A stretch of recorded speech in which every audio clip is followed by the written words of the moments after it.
O Oceano Atlântico é um cemitério vasto, frio e silencioso. Sob suas águas profundas repousam segredos que o tempo e a ferrugem tentam apagar da memória dos homens. Mas há uma história, ocorrida em 1918, que o mar não conseguiu silenciar completamente. Uma história de orgulho nacional que se transformou, em meros segundos, em um dos relatos de sobrevivência mais aterrorizantes da história naval mundial. Enquanto o mundo voltava seus olhos para as trincheiras de lama da Europa na Grande Guerra, o Brasil enviava o que tinha de melhor para o mar. No centro dessa força estava o Cruzador Bahia, uma máquina de guerra majestosa, o ápice da engenharia náutica da época, tripulado por homens que carregavam no peito a esperança de colocar o pavilhão brasileiro no mapa das grandes potências militares. Eles não temiam o inimigo, eles o caçavam, mas o destino é um capitão cruel.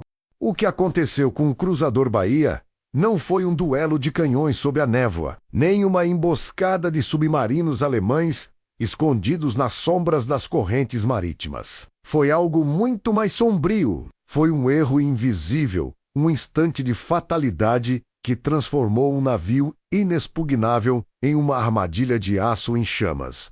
Em menos de 3 minutos, o orgulho da Marinha do Brasil foi tragado pelo abismo, deixando centenas de marinheiros à deriva em um deserto de água salgada, sem rádio, sem comida e cercados por predadores que não conhecem a misericórdia. O que se seguiu nas horas e dias posteriores testaria os limites da sanidade humana. Neste documentário, nós não vamos apenas contar a cronologia de um naufrágio. Nós vamos descer às profundezas para resgatar a dignidade de homens que foram esquecidos pelos livros de história. Vamos ouvir o eco das explosões que rasgaram o casco do Bahia e sentir o desespero daqueles que viram seus companheiros serem levados, um a um, pela noite dos tubarões. Prepare-se para uma jornada visceral aos arquivos do Imagex Historical Archive.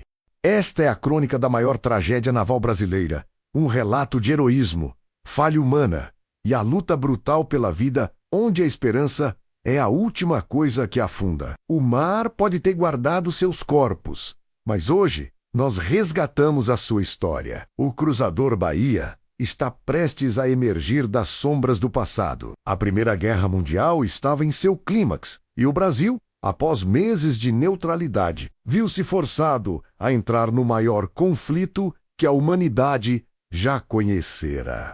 O motivo, o aço frio dos torpedos alemães que afundavam nossa marinha mercante. A resposta brasileira foi a criação da DNUG Divisão Naval em operações de guerra. O objetivo era claro e perigoso: patrulhar o corredor de fogo do Atlântico. Caçando os temidos U-botes de Guilherme II no centro dessa força, estava o cruzador Bahia C-12, construído nos estaleiros britânicos de Armstrong Whitworth. Ele era uma maravilha da engenharia naval da época, com suas 100 toneladas, propulsão a turbinas e uma velocidade que o tornava um dos navios mais rápidos do mundo. O Bahia não era apenas uma máquina de guerra. Ele era o orgulho de uma nação que queria mostrar sua relevância global. Para os marinheiros que subiam a bordo no Rio de Janeiro, o navio cheirava a graxa nova, metal polido e uma promessa de aventura épica. O vídeo deve detalhar a partida. Imagine o porto do Rio de Janeiro tomado por uma multidão.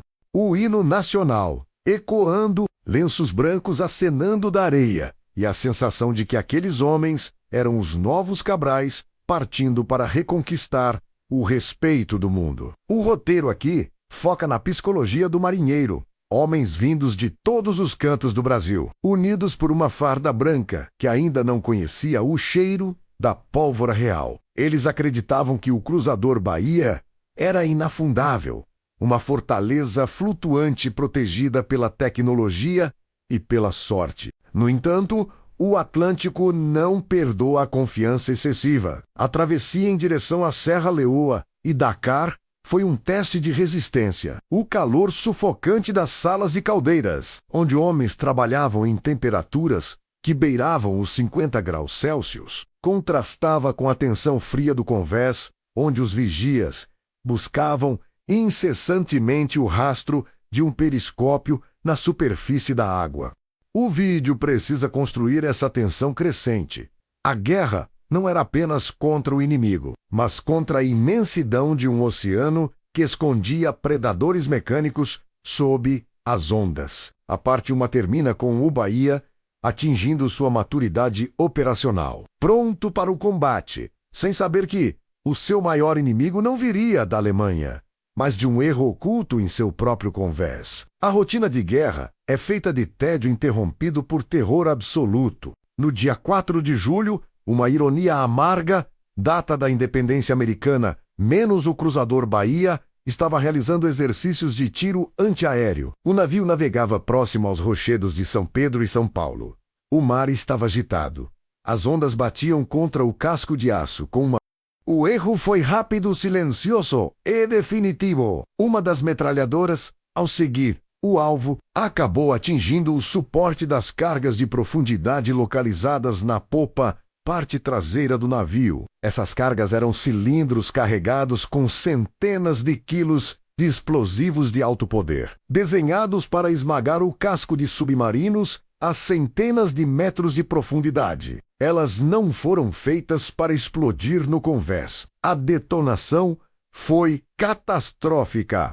Em 1 milissegundo, a popa do cruzador Bahia deixou de existir. O som não foi apenas uma explosão, foi o rugido do metal sendo rasgado como papel. Marinheiros que estavam descansando nos alojamentos abaixo foram vaporizados instantaneamente. O impacto foi tão violento que a coluna vertebral do navio se partiu. A água do Atlântico, negra e fria, começou a jorrar para dentro das entranhas do Bahia a uma velocidade assustadora. Nesta parte, o vídeo deve usar uma narrativa slow motion. Descreva o caos, as luzes se apagando, o som das turbinas parando bruscamente, o grito dos oficiais, tentando manter a ordem, enquanto o navio adernava perigosamente. O cruzador Bahia, a joia da marinha, afundou em menos de 3 minutos. Não houve tempo para baixar botes de forma organizada. Homens foram lançados ao mar entre destroços flamejantes e óleo combustível. O óleo, espesso e negro, cobria a superfície, sufocando aqueles que tentavam respirar.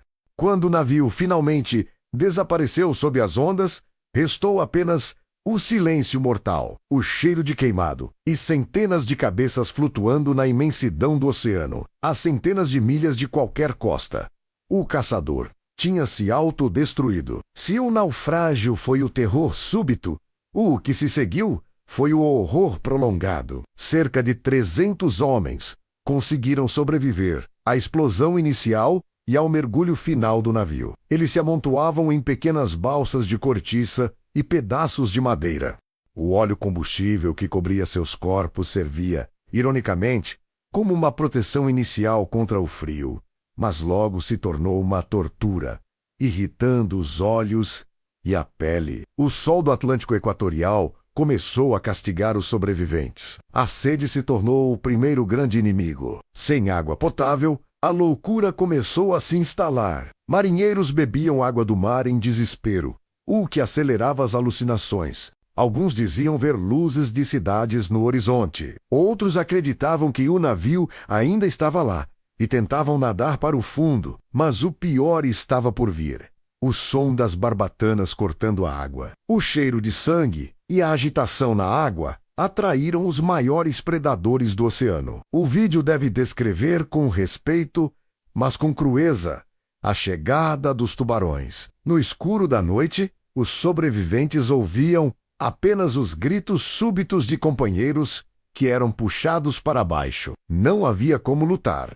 Eles estavam no domínio do inimigo natural. Balsas superlotadas viravam, e a luta pela vida se tornava uma cena de horror absoluto. Homens batiam na água com pedaços de madeira para tentar afastar os animais, mas a exaustão vencia a todos. Nesta parte do roteiro, Foque no fator humano. Relatos de sobreviventes falam de atos de heroísmo extremo, onde marinheiros cediam o lugar na balsa para feridos, apenas para serem levados pelo mar minutos depois. A cada manhã, o número de sobreviventes diminuía drasticamente. Que começou com centenas, reduziu-se a dezenas de homens esqueléticos, cobertos de queimaduras solares e óleo, esperando por um resgate que parecia que nunca viria, já que o rádio do Bahia não teve tempo de emitir um sinal de SUS. Eles estavam oficialmente desaparecidos, no vácuo do mapa. 4 dias foi o tempo que os sobreviventes suportaram o inferno antes que o cargueiro britânico Balfe avistasse os destroços.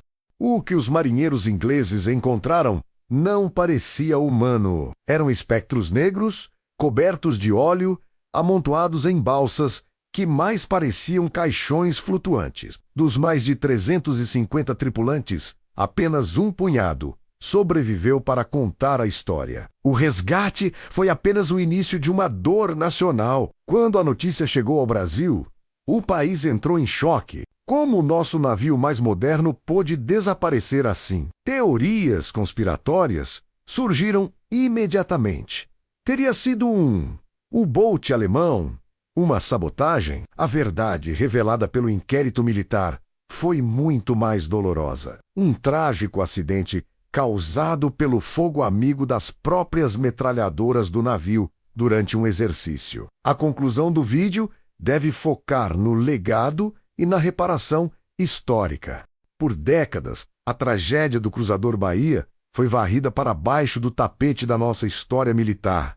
Talvez pela vergonha do acidente, talvez pela dor das perdas. Mas esses homens foram heróis. Eles aceitaram a missão mais perigosa de sua época e enfrentaram o destino com uma bravura que poucos podem imaginar.